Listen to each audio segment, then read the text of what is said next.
yesterday's video, we looked at some forge welded twists, or twists that are made up of multiple pieces of material. The ends are forge welded together, then they are twisted. Of course, sometimes they're twisted, then forge welded together, and we're going to look at some of those. But in the comments on yesterday's video, somebody asked, does it always have to be 4 pieces? And that's really very common to use 4. Basket twists are frequently just done with 4, although you can use more. A lot of the other twists, just stacking 4 bars up is easy, it's symmetrical, it works very nicely. But is that the only way you can do it? Of course not. You can do whatever you want to do. Just let your imagination go wild and try it. The worst thing you're out is a half an hour or an hour of your time and about 25 or 50 cents worth of material. So it's a good way to just practice stuff, practice your forge welding skills, experiment with different twists, and then keep them on hand to use as a reference later. Today we're going to do 2 more. I've got one that is a bundle of 7 bars, and I'll explain what those are here in a minute, and another one that is only 2 pieces, and we will explain what that is. And then we're going to go over to the forge. We're going to forge weld them. We're going to twist them. We're going to see if these were good ideas or bad ideas or just kind of, I think both of these are going to be quite interesting though. Anytime you get away from just a square bar twist, it really starts to get interesting.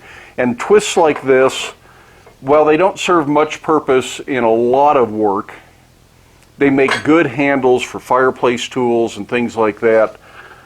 And they can be interesting as a center element in a picket. Forge weld, this one's 3/4 square, so you'd forge weld probably a 5/8 square bar to each end to make your picket, and just have this twist in the center, and it can be a very interesting effect that way. You probably aren't going to use 10 or 20 feet of these. For our first twist, we're starting with a piece of 1/4 by 3/4.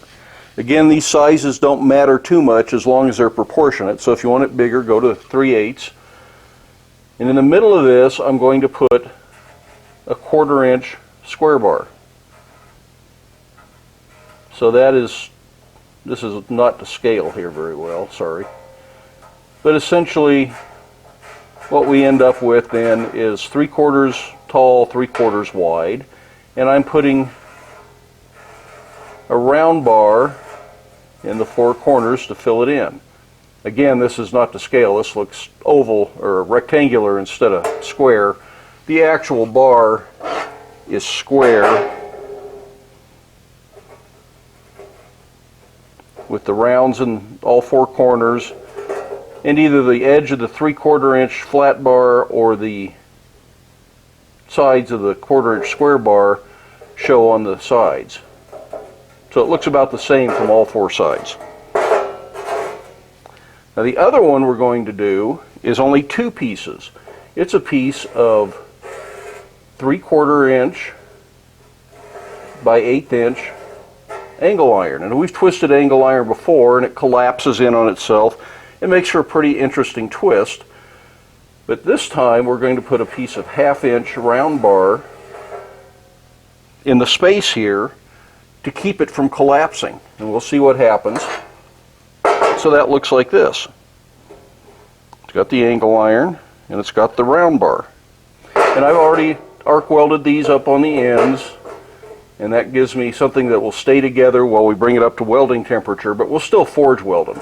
You could do the practice twists with just the arc weld, I suppose, but you might as well practice your forge welding while you're at it.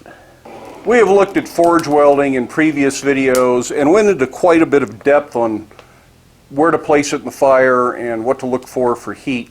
Talked about the flux and all that in the previous video on this subject. So go back and look at some of those. I won't take up your time today to just discuss forge welding, but I guarantee you we'll get back to that topic in the future, and sometimes we'll talk about it in detail, and sometimes I'll just tell you to go look at some of the previous videos, because there's lots of previous videos on forge welding. So I'm just going to bring this up to heat. We'll meet you right back here at the anvil.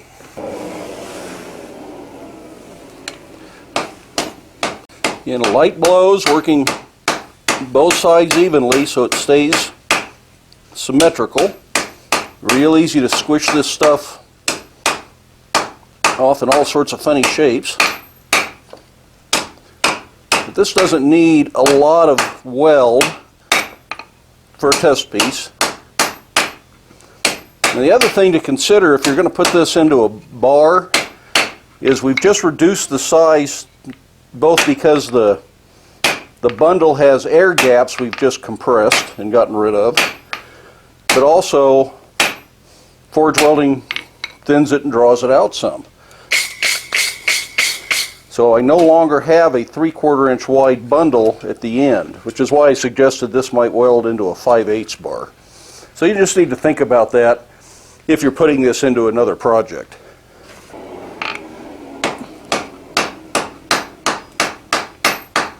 Now remember, you need to bring 7 bars up to welding heat simultaneously and all the way down inside the joint there.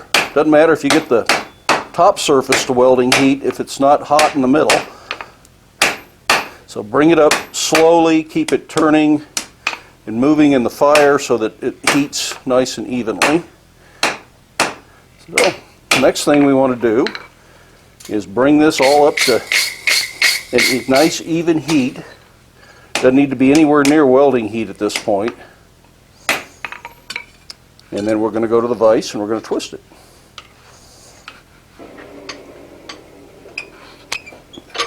And again, the more even your heat is throughout the bundle, the more even your twist will be.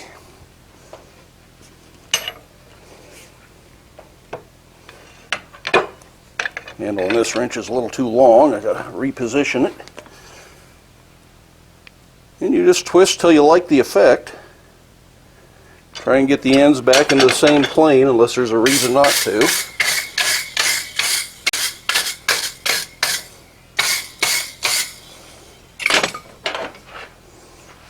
And here we have a twist. I kind of like it.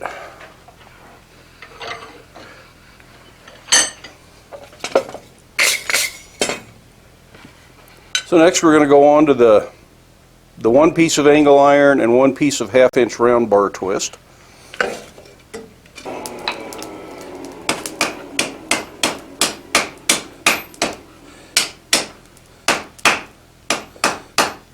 This one's a little weird to forge weld because the angle iron kind of wants to collapse, but I think we got it.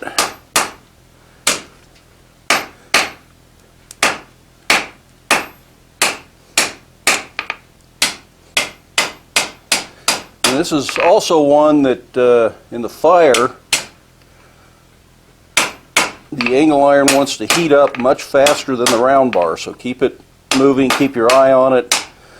Turn it whatever direction you have to get it to heat properly. But that's welded together. Let's do the other end.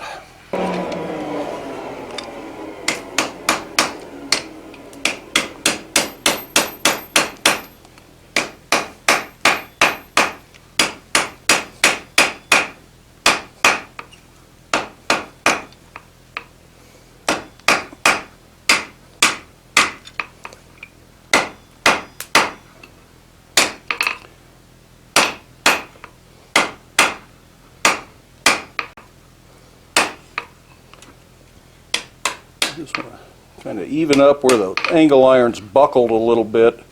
Try to keep everything even, although it may not matter. As it twists, it kind of pulls tight and goes where it wants to go anyways. But that is now ready to twist.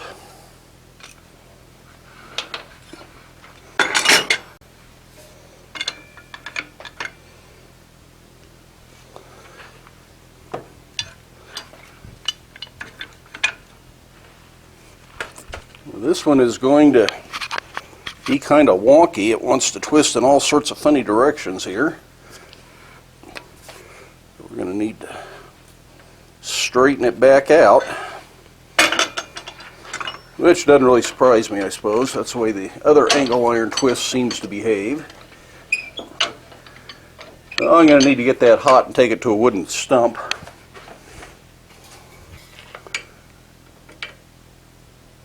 But it does make for kind of an interesting twist. hide mallet on a wooden stump keeps you from destroying the nice crisp corners on the twist.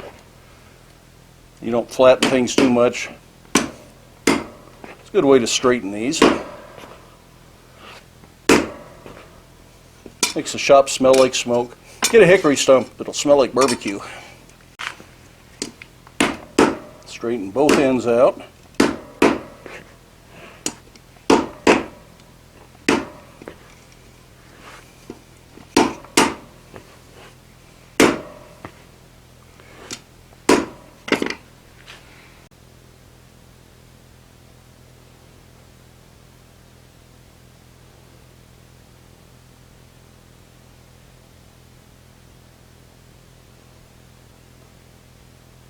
Now this first twist that we did out of the 7 bars, the 1/4 by 3/4 flat, 2 pieces of 1/4 square, and 4 pieces of 1/4 round, I find to be quite elegant. I think this is a very interesting twist. I hope I can find something I can use it for practically. It really doesn't belong on most of the work I typically do, but if I do some sort of an ornamental project, a couple of these inside of a grill piece or something like that, or maybe even a really nice handle for a big poker, I think that's really an interesting twist. I like that a lot. The other one out of the 2 bars, the 1 piece of angle iron, 1 piece of 1/2 inch round, is also interesting, but I don't know that it wows me so much. It doesn't just pop in my mind. It might be useful, but I do see some potential in it. Maybe doing this in 4 pieces, 2 rounds and 2 pieces angle iron, or maybe 2-piece angle irons and 4 rounds or something like that to see what happens, might be worthwhile. I'm not real sure. We'd have to experiment with it. But the other thing I see is sort of an effect like a vine going up around a tree, and I wonder if I did a big round bar and cut a chisel cut down one side of it, textured the bar to make it look like bark, and then laid the round bar into that, forge welded it up, twisted it, if it might not look like a vine going up a tree. I don't know that I have any project I'd do that, but I kind of see that in my head, so maybe someday we'll capitalize on that. And that's part of the reason you do little samples like this. What you start with may not be what you end up with. You do this, you look at it and say, oh, I got another idea, and you go down that path and you see. There are lots of different possible paths once you start doing this, and you may never explore all of them. They are only limited by your imagination. Don't be limited by my imagination, because you might think of something I never thought of, so try it in your shop. If you're on the Facebook group, or if you do Facebook, come join the Facebook group. That's a great way to share things like this. Try what you see in your head, challenge yourself, and then take pictures of it and post it on the Facebook page. I think people would like to see them. They're very interesting to see what other people come up with. If you don't do Facebook, then that's okay too, but if you want to share, that's the best way I've come up with for people to share what they're working on as far as the video ideas go.